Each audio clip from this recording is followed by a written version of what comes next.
돈이 급한 사람들 앞에 좋은 조건으로 대출을 해주겠다는 업체가 나타났습니다.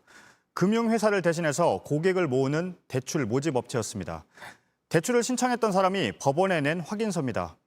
코로나로 가게 일도 못하고 은행에서도 대출이 어렵다고 해서 소문을 듣고 신청했다.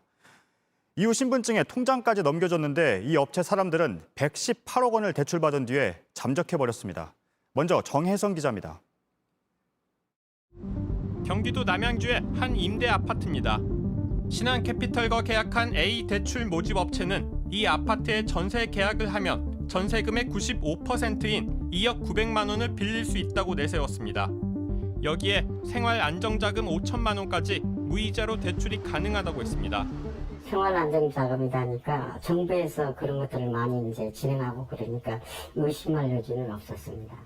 업체는 아파트 전세 계약서와 신분증, 도장, 통장, 휴대전화 등을 요구했습니다.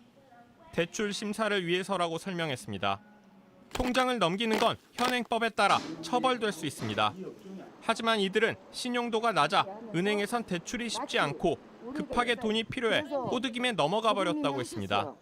이것도 못 받아가면 바보다. 정말 이거는 센스다.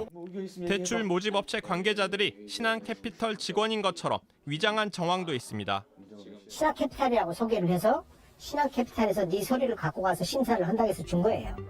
한 달 후 통장에 2억 원이 넘는 돈이 입금됐습니다. 대출 계약서에 서명도 하지 않은 상황이었습니다. 이미 피해자들의 휴대전화와 통장을 갖고 있던 대출 모집 업체는 이 돈을 자신들의 계좌로 빼돌렸습니다. 대출하려면 이 전화가 와가지고 제가 대답을 해야 되거든요. 그리고 사인도 없고 이런데 3분 만에 그 돈이 다 없어졌어. 취재 결과 이 대출 모집 업체는 피해자들에게 얻은 정보로 가짜 계약서를 만든 것으로 확인됐습니다. 임대 아파트 전세 보증금을 다 낸 것처럼 계약서를 꾸며 신한캐피털로부터 대출을 받은 겁니다. 전세 계약서, 대출 약정서도 모두 위조했습니다. 이들이 다 선생님 글씨가 아닌 거죠? 전혀 아니죠. 내 글씨가 아니죠. 이거. 나는 쓴 사실도 없죠. 이런. 가짜로 작성했는데 그것도 날짜가 다 틀려. 서류 검사가 제대로 되지도 않는데 어떻게 돈을 빼냐. 대출 모집 업체를 관리하는 금융감독원의 규준입니다. 금융회사는 대출 전 중요 사항이 담긴 계약서를 본인에게 제공하고 본인 확인 절차도 거쳐야 합니다.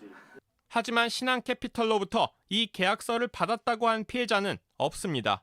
대출 받으려고 요청을 했으면 버리는 줄 알지 그러면 이게 뭐 제 상관하고 생각했겠습니까? 우리가 뭐 기회를 발휘할 수 있는 사항은 없죠.